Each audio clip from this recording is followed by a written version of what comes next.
Welcome to the Kindle Chronicles, the Friday podcast all about your Kindle. I'm Len Edgerly. Today is June 1st, 2018.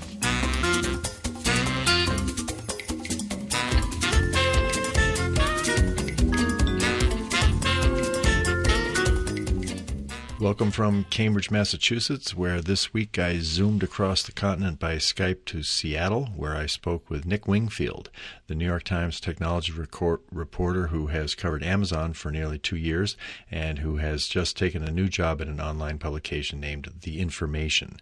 We spoke of many things, including what might lie ahead in the HQ2 sweepstakes. It's possible that they're going to announce a list of, like a short list. You know, they have 20 finalists now, or they may just announce the winner. I don't think it's entirely clear yet. Also this week, some real numbers about the science fiction and fantasy genre of book publishing, a big fish landed by Amazon Publishing, and a lousy ranking for Boston in a new speculative ranking of the HQ2 contenders. First up in news is an author earnings presentation, first emailed to me by Polish listener Szymon Schott. If you're interested in the true state of book publishing, I highly recommend that you check out this link that I'll have. It's to a colorful, whimsical, and very informative talk given by the anonymous data guy of the AuthorEarnings.com site. That's the one founded by Hugh Howey. The talk by Data Guy took place last month at the Science Fiction and Fantasy Writers of America annual conference in Pittsburgh. That's called the Nebula Conference. Data Guy clearly spent a lot of time preparing his slides for this talk. He featured some whimsical images of sci-fi and fantasy heroes and heroines, scary scenes, and there are a ton of charts showing how traditional publishing is playing a dramatically reduced role in this huge genre of books. The title of the talk was "We're Going to Need a Bigger Ship, Uncloaking the Missing Half of the SF and F Market." That's science fiction and fantasy. The missing half referred to in that title doesn't show up in industry statistics, which track only books published by traditional publishers. If you follow this traditional source of statistics, all you see is gloom and doom in science fiction and fantasy, a collapse from a peak of more than 25 million print books sold in 2009 to less than 15 million in 2017. The missing pieces involve indie authors and Amazon Publishing, and it also shows how important ebook sales are to this genre. The story ends with a ringing affirmation of the strength of the science fiction and fantasy genre, from the number of books and audiobooks sold to the amount of royalties paid to authors. On that royalties front, self-published science fiction and fantasy authors are now earning a larger share of royalty dollars generated than by their counterparts in the traditionally published ranks. That's pretty impressive. More money being earned by authors who are self-published in this genre than are being earned from the traditional publishers. Next in news is perhaps the biggest new author announcement so far for Amazon Publishing. I remember when Amazon Publishing was created in 2009, and at that time the big question everyone seemed to have was whether any best-selling authors would jump ship from the traditional publishers to sign with Amazon's upstart publishing house, which was then based in New York. It's now based in Seattle. Tim Ferriss was one of the early authors to sign with APUB, along with Penny Marshall, kind of a Hollywood personality. And that seemed to be the ceiling in terms of fame of authors that APUB signed. But now this week comes an announcement that Patricia Cornwell, whose books have sold more than 100 million copies, has made an exclusive deal with Amazon Publishing's Thomas and Mercer mystery imprint for publication of a new 2-book series of thrillers. Cornwell's Quantum, currently scheduled for a December 3rd, 2019 release, will be free through Amazon's Kindle Unlimited, and it will be priced at not $14.99, $15.99 or higher, but you guessed it, a Kindle price of $9.99 for everyone else. The deal is for world English rights for 2 books in print and ebook. The second book is as yet untitled and will be published in 2020. Cornwell's agent, Jeremy Barber, was quoted as saying Amazon Publishing's growing global presence, quote, is a significant shift within the publishing landscape. In a way, I'm not surprised by this news, because when Patricia Cornwell was on the show in March of last year talking about her excellent Kindle in Motion book, Ripper, The Secret Life of Walter Sickert, her glowing account of her experience with Amazon made me wonder if she might sign some of her future books with Amazon if she had the freedom to do that under contract obligations. In the past, she has published with HarperCollins, Little Brown, and Penguin. The book sounds pretty interesting. Here's a description of it. This is of Quantum. Quantum weaves military action, espionage, and space-age technology into the story of a young NASA test pilot aerospace engineer, Captain Callie Chase, whose quest to uncover the secrets behind her fighter pilot twin sister's murder takes her to the highest echelons of power, from NASA's Langley Research Center to the White House to Scotland Yard to Interpol headquarters in Lyon, France, and beyond. Cornwell was quoted as saying, quote, I wanted the very best publisher in the galaxy to launch Captain Chase. I couldn't be more excited about taking this journey with Amazon Publishing. That's a big one, and hope we'll be able to get her back on the show when this book starts hitting bookstores and Kindles sometime next year. Last in news this week, we have yet another speculative ranking of the HQ2 candidates, the places that are vying to become the second headquarters for Amazon. You're going to hear more on this topic in my interview with Nick Wingfield. Fortune reported yesterday, also this was in Bloomberg the day before, on an analysis by Atom Data Solutions, that's ATTOM Data Solutions, and they based their study on housing and quality of life differences among the cities. Boston, which has been at or near the top of the previous list, fared very poorly in this one, falling to 19th out of 19 rankings. Those rankings didn't consider Toronto. Boston was dinged for its lack of affordable housing and poor test scores. Now, that second factor surprises me, because I know Massachusetts and Boston have led the country in school innovation initiatives, some actually that were led by my father, in fact. But there it is. Topping this new list is Raleigh, North Carolina, which the study says has affordable homes, above average test scores, and below average crime rates and property taxes. Following Raleigh at number 2 was Atlanta, then Pittsburgh, Nashville, and Austin. If Nick Wingfield's guess comes true, we will know which of these cities really will be the home of HQ2 by the end of the summer. For the tech tip, I want to talk about something I think we've talked about in the past, but it's kind of on my mind lately, and that's the use of a stylus for reading on a Kindle. Now, it also applies to using a Fire tablet or iPad or anything else. I find that I am using a stylus just about all of the time when I'm reading on my Kindle or my Fire. In fact, I have a stylus, I think it's one of the Amazon Basics ones, that has kind of a soft tip. It's not the wire mesh tip, which I used. I prefer the softer tip. And it just goes in my shirt pocket like a pen. So whenever I find myself near a screen, I also use it when I'm using my iPhone 10. I can use the stylus. I find that this is particularly helpful because I highlight so much. When I'm reading a Kindle book, whether it's in bed or at a coffee shop, if I'm going to drag the highlight across of a sentence or a quote of some kind, it seems much easier to do it with a stylus than with my finger. And the navigation through the iPhone, as an example, is more precise, and it feels, I don't know if it feels more civilized, or it feels to be using my finger to be touching the book that way. I kind of resist it. I've balked at it to where I'm now just about 100% a stylus user.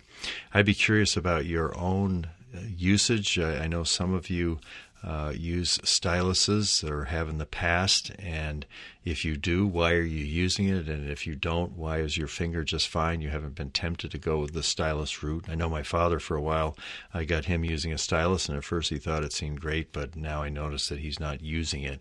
The disadvantage clearly is that it's an extra thing to carry.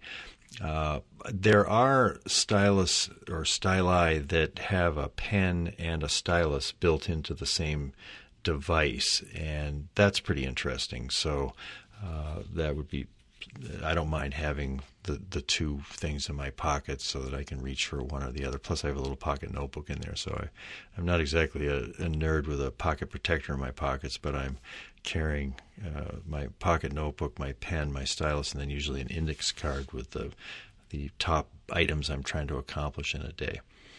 What do you think? Styli, finger, which is the best way to read on your Kindle? You can send me an email at podchronicles@gmail.com. I'll also have a link in the show notes to the stylus that I'm currently using. It turns out that I bought 3 for the very desirable price of $5.99, of course, with free shipping with Prime. Unfortunately, that package of Amazon Basic Styli is not available. It's showing that you can sign up for an email when it becomes available again. So maybe it's really popular and they just have to make some more of them. It's rated 4 stars by 5,255 customers. So I'm clearly not alone in liking this Amazon Basics 3-pack executive stylus. And they come in 3 different colors, black, silver, and blue, $5.99. If you click on that link and you end up buying something, it'll help with an Amazon Associates commission.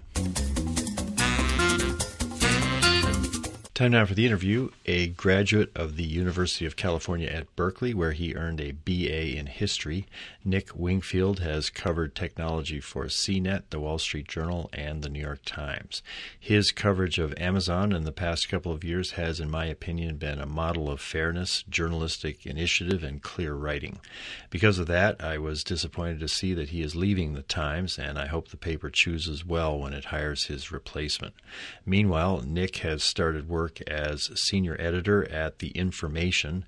That's an online subscription-only tech publication. We connected on Wednesday, May 30th by Skype between here in Cambridge and Seattle, and I began by asking him to describe his new position at The Information. I'll be overseeing from Seattle, which is where I'm going to remain based, a team of initially, I think, 4 reporters covering different aspects of technology. Amazon is one of the beats that the reporters I'll be editing will be handling. Apple, Facebook, and I think there's one other. I obviously I haven't started yet, so I've got a little bit to learn about exactly all the different areas that I'll be handling. But and there may be new reporters over time. Yeah. Well, it's a big change to go from the New York Times, sort of the Mount Everest of American journalism, to an online publication that, frankly, I hadn't heard about until I saw that you were going there. What went into that decision for you at this point in your career as a journalist? You know, it's funny.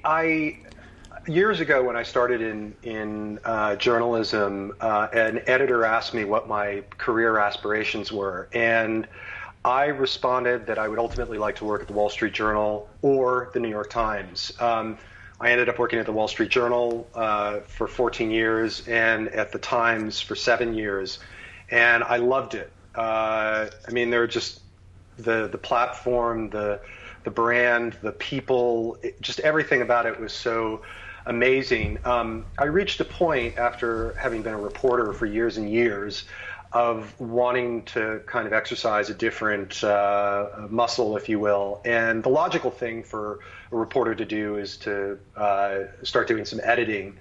And I also have this unconventional career track that I've chosen. I live in Seattle, and I don't want to leave. That's because it's both interesting journalistically to me. There's a lot going on here with Amazon and other technology companies, and just economically and culturally. And it's where I raised my family. And so I didn't want to leave. And if you're at the New York Times, the logical thing to do is to go to New York. And there are a lot of opportunities that are available to you there. Slightly fewer editing opportunities, if any, available to somebody in my position. It was great to be a correspondent covering Amazon and other technology companies from up here. But I really wanted to kind of explore editing because I realized that working with younger reporters, people are earlier on in their career, was surprisingly gratifying to me. So I thought I'd give that a shot for a while. And the information, although a lot of people haven't heard of it, I followed very closely since the beginning. It was founded by a woman that I used to work with at the Wall Street Journal, Jessica Lessin. The managing editor, Martin Peers, is a good friend of mine. He also used to be an editor and reporter at the Wall Street Journal. So they were people who have similar values to me in terms of journalism and the kind of work that they want to do. It sounded like fun. I figured, it's kind of like going to a startup, a journalism startup, and you don't get that many opportunities to do something like that. Did Jessica or someone from the information reach out to you, or were you sort of looking for possibilities on your own? They reached out to me, but I've had a fairly open dialogue with them over the years. I think they've been around 4 or 5 years now, and as a reader, I've been following them closely. They've had some pretty high impact stories, and I just stay in close contact with those guys. And sure. And this time it finally felt right. Yeah. Just from reading the website, it looks like one distinction is, first of all, it's all subscriber, no ads, and in-depth, more long-form feature writing. Just the length of the story, not so much its features, but is that a sort of a layman's way to understand what they're trying to do in journalism? I'm speaking primarily as a reader right now. My perspective on this may change once I get into the trenches in the coming weeks. They do an interesting combination of different things. They will do just sort of briefs on the daily news in tech.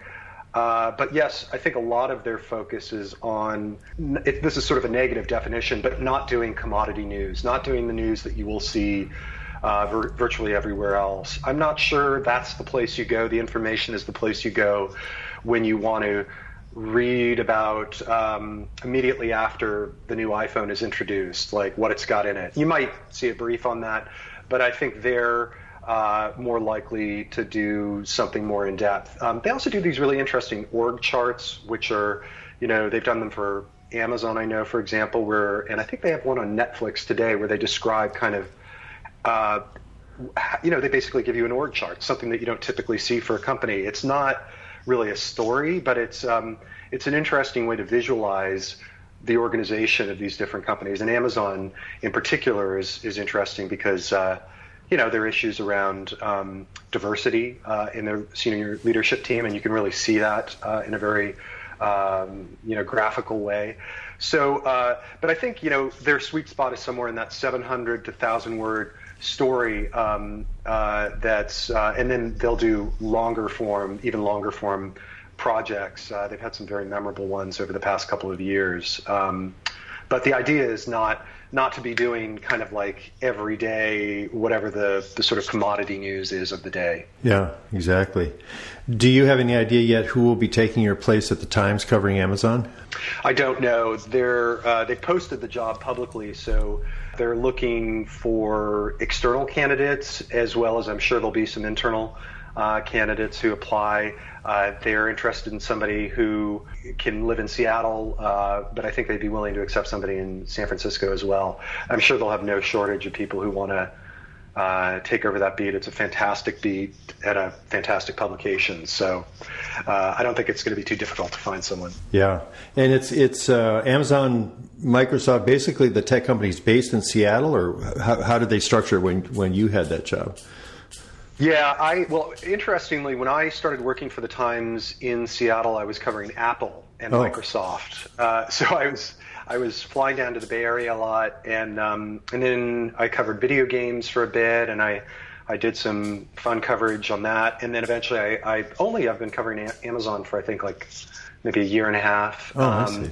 But beats change at the Times, but I think for now the idea is that somebody would cover Amazon and Microsoft. When you were covering Amazon, did you hear from Jay Carney at all, or write a story and get an email from him saying, well, great story except for this, or how much of a presence was he in Amazon's feedback to journalists like yourself?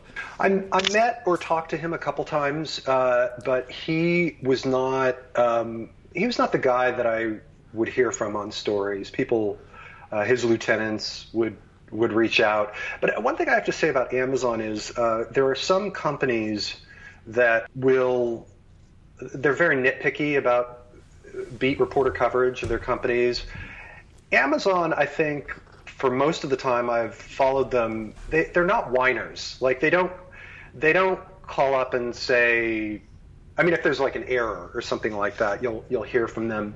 But if you write something and there's a perspective in there that they don't like, they're not going to call you up and berate you over that. And I say this to their credit. It's not a perfect company, but I would say that they're fairly mature in the way that they handle at least coverage most of the time. There obviously have been occasions when they've publicly tangled with reporters in ways that probably weren't very helpful to them in the long run.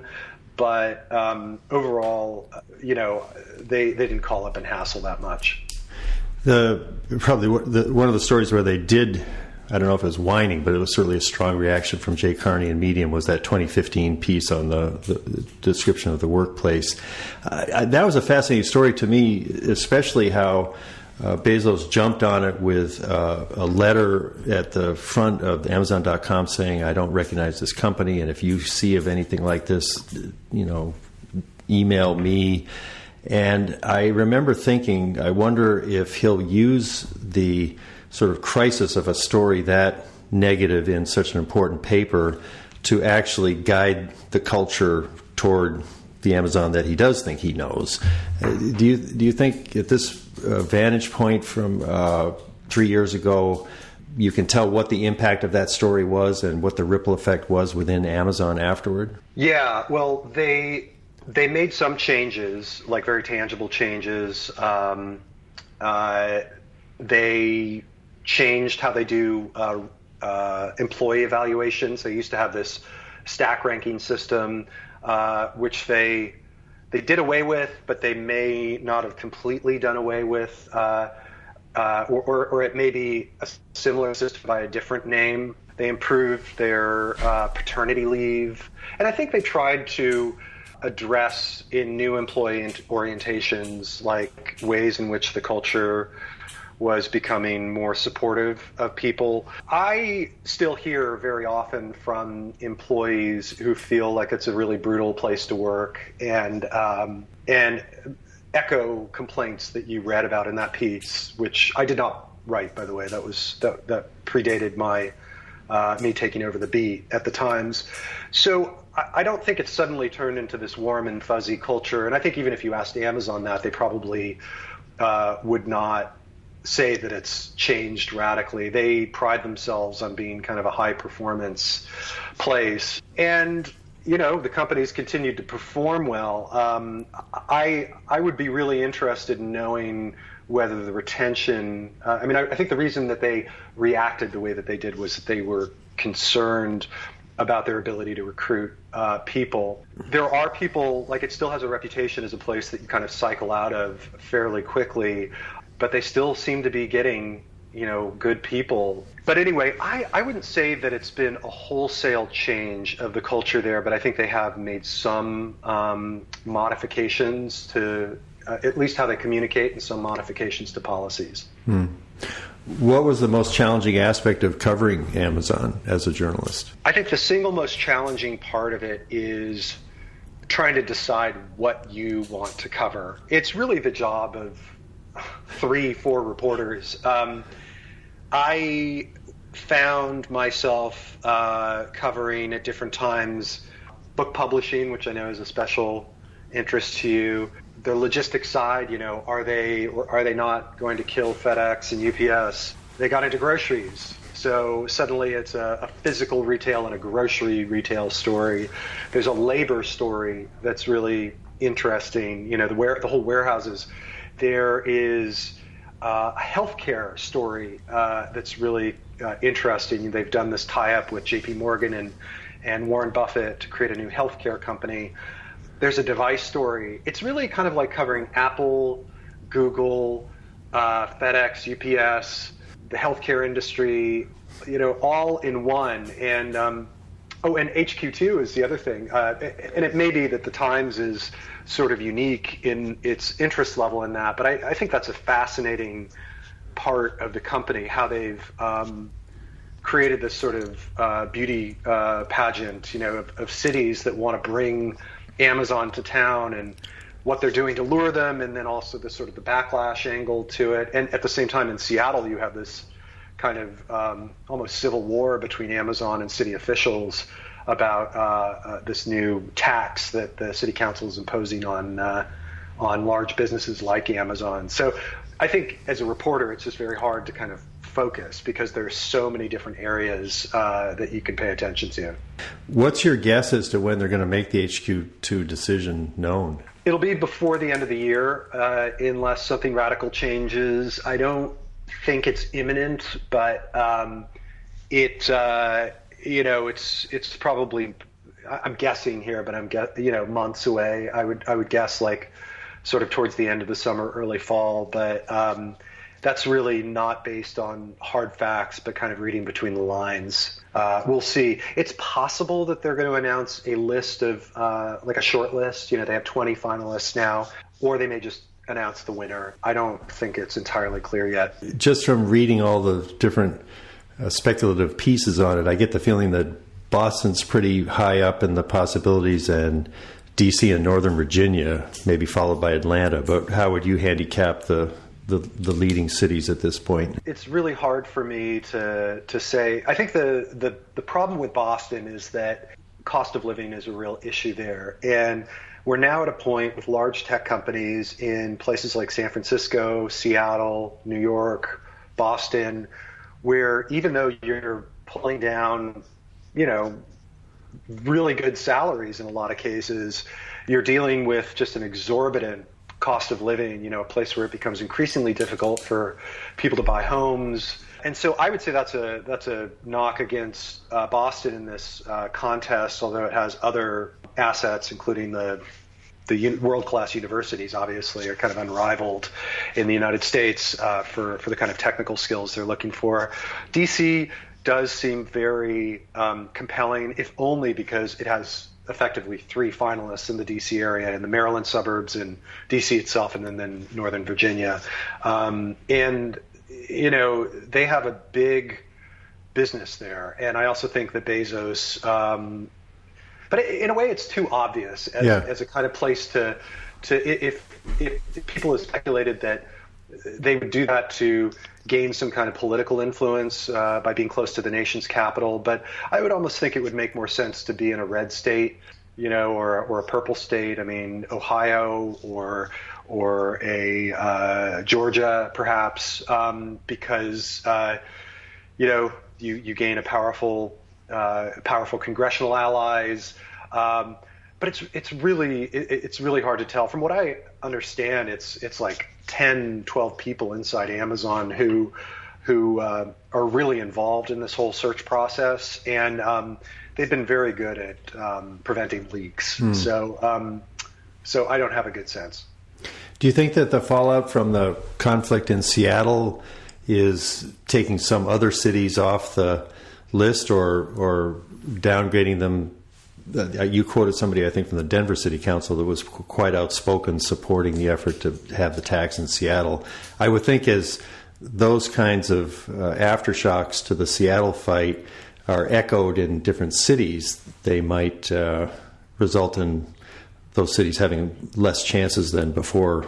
I think if you're an elected official or the head of an economic development corporation that's been bidding for HQ2, this blow up in Seattle has not really.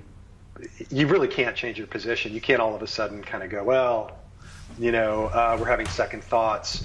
If Amazon picks your city, I think that you still do a victory lap as the mayor of that town, as the governor of that state, or if you supported it, you still support it.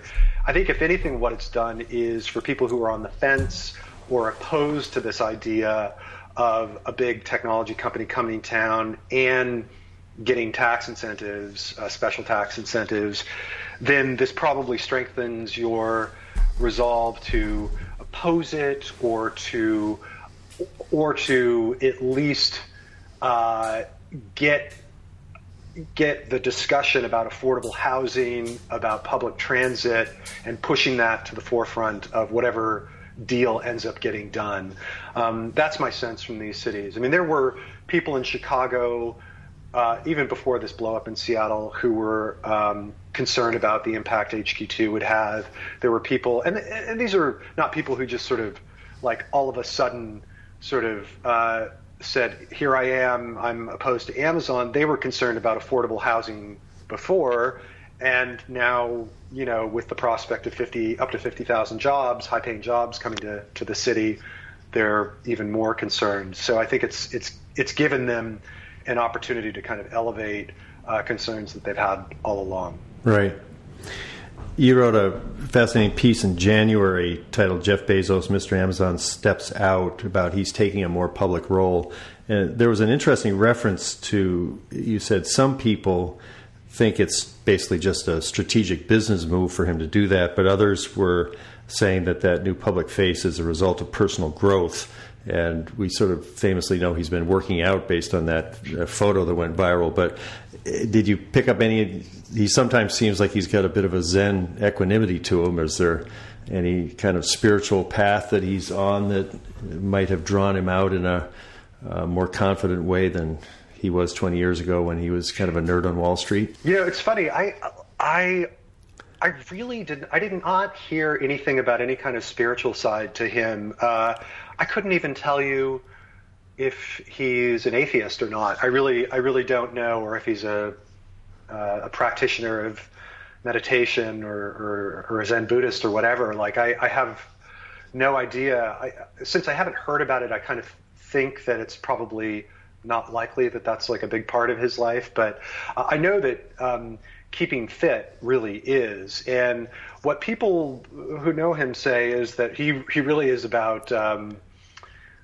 optimizing, you know, his life and kind of sticking around for as long as possible.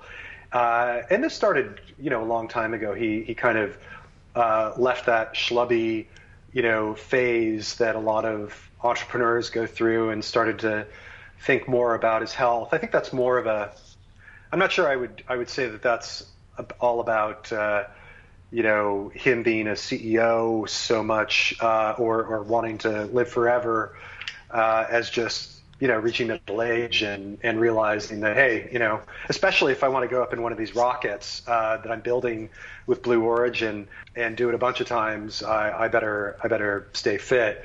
The personal growth thing, what people said to me about that was that it took a while for him to get comfortable as a kind of public figure. I think he wasn't invisible exactly. I mean, there are plenty of videos of him of the 90s on 60 Minutes when he, you know, and I covered Amazon in the early 2000s, late 90s for the Wall Street Journal.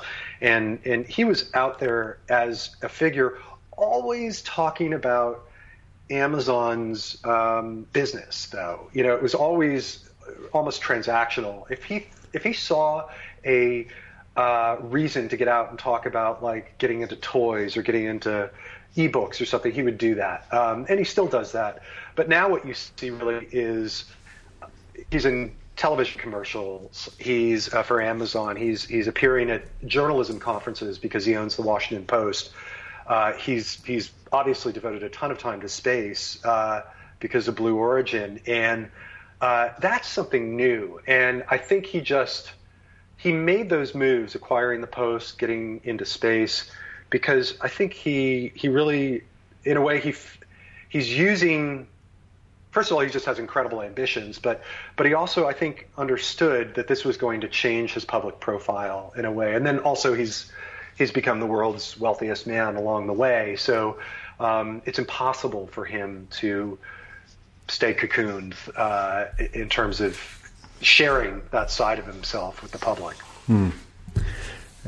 We recently took possession of a Tesla Model 3, so I've been reading about Elon Musk a lot. And Musk is 8 years younger than Bezos, I think. And, you know, Musk fans talk about the potential for him to be the consequential business leader 10, 20 years from now. Bezos is certainly on a track for that.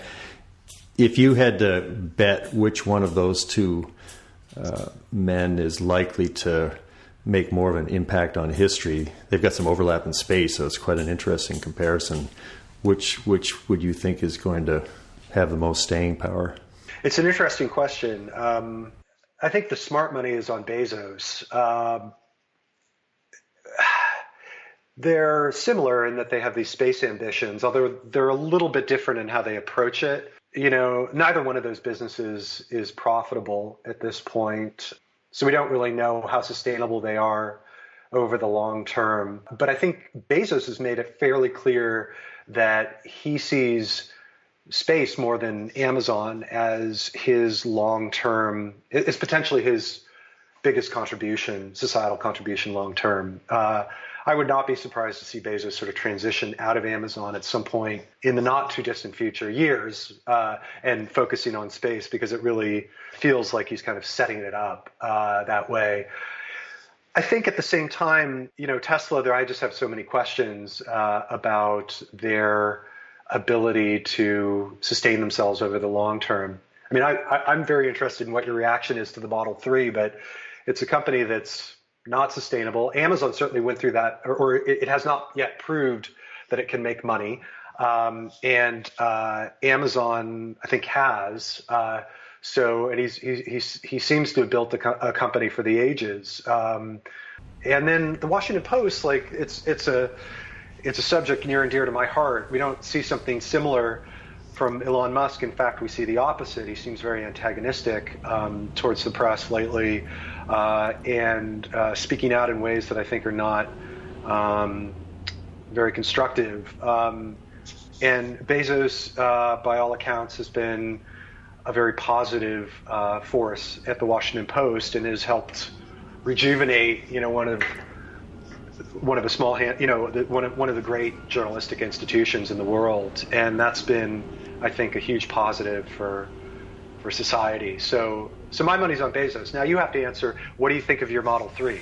I love it. I was expecting to like it, and I've had it for about 3 weeks now, and the autopilot features are incredible. We drove from Cambridge to the JFK Library to hear Jim Fallows and Deb talk about their book, and it was an hour of stop-and-go traffic through the Pike and then on to 93, and you just set this thing, and it just creeped along. It would stop, and then it would go, and the whole stress of stop-and-go driving was completely eliminated.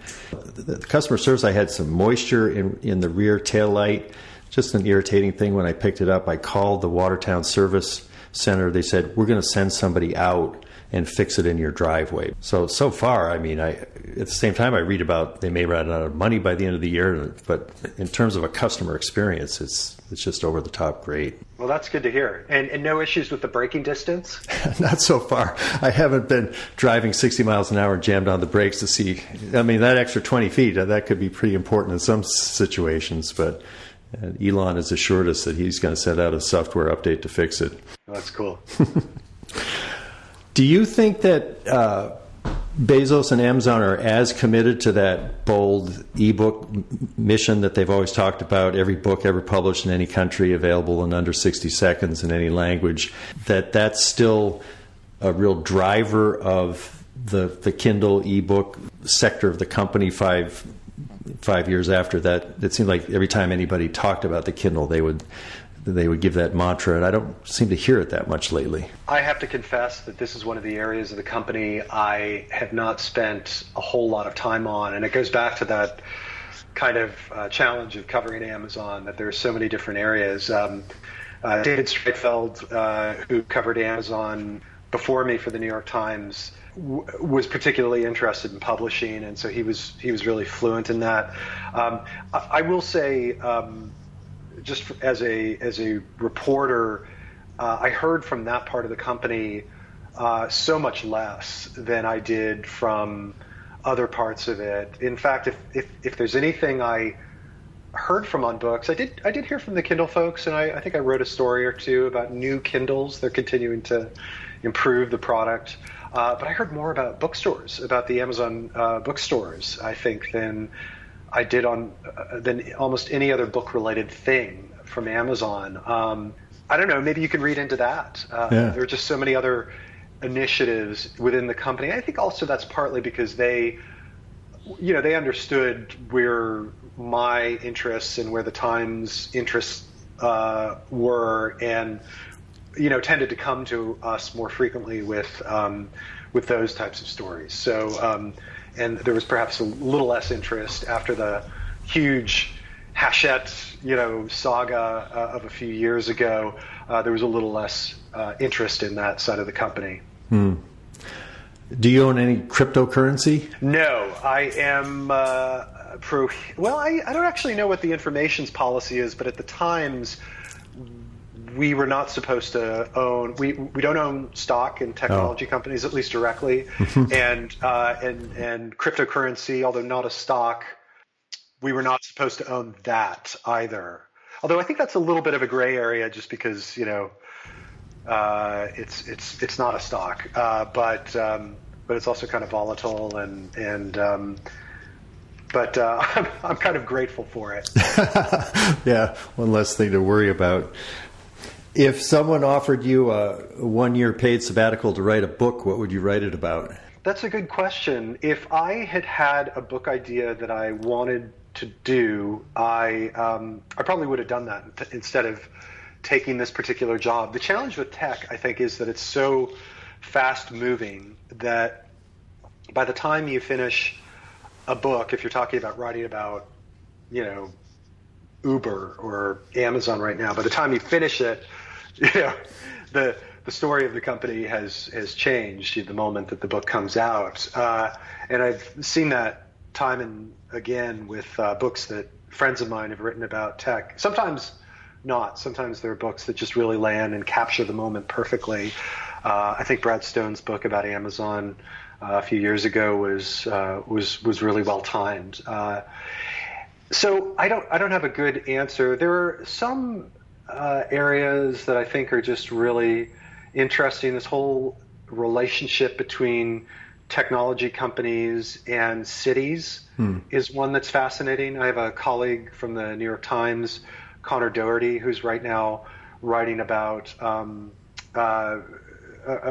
book about cities. I believe with a focus on the Bay Area and kind of the NIMBY movement. People who don't want to see more housing built in the city because they don't want to see it get built up and become really dense, and then people who feel like the only way to kind of get out of this spiral of increasingly unaffordable housing is to build your way out of that. And so it's an interesting kind of battle between these two forces, but I think tech is an interesting relationship with the cities that it's in, and I've kind of come to see that through this whole HQ2 saga. I don't know if it's compelling enough as a book, but it would be an interesting way to get into the story of, and the other interesting book, people are writing these, is just how the public perception of tech has changed over the past couple of years as tech companies have gotten bigger and bigger. Farhad Manjoo at the New York Times is writing a book about, I think it's like the Frightful Five or something like that. It's the Amazon, Apple, Facebook, and so on, and how how they're perceived by the public. So those types of ideas are interesting to me. I can imagine doing something similar to that. I have been speaking with Nick Wingfield, senior editor at The Information. Thanks very much, Nick. Thanks for having me. My guest next week will be an author named Jade Chang, who has contributed to the very first Amazon Original Stories collection titled The Real Thing, a Bundle of Love Stories. This is available as a Kindle Unlimited item, but it costs you 5 slots in your unlimited landing, but still it looks like a good book. I mentioned Amazon Associates earlier, and I want to say that the amount of commissions that are coming in because you're starting your Amazon shopping on the ad at thekindlechronicles.com for Amazon, or perhaps you've saved that as a bookmark. Last month's commissions totaled more than $1,000, so I think that's the highest it's been since the whole time that I've been doing this. And as it happens, I'm working to redo the website with Flight New Media in Portland, Maine, and that's going to cost about $750. So I'll be putting that the commission's money to good use quickly. This is Len Edgerly for the Kindle Chronicles from Cambridge, Mass. I really appreciate your taking the time to listen to my show. Have a great day. Bye.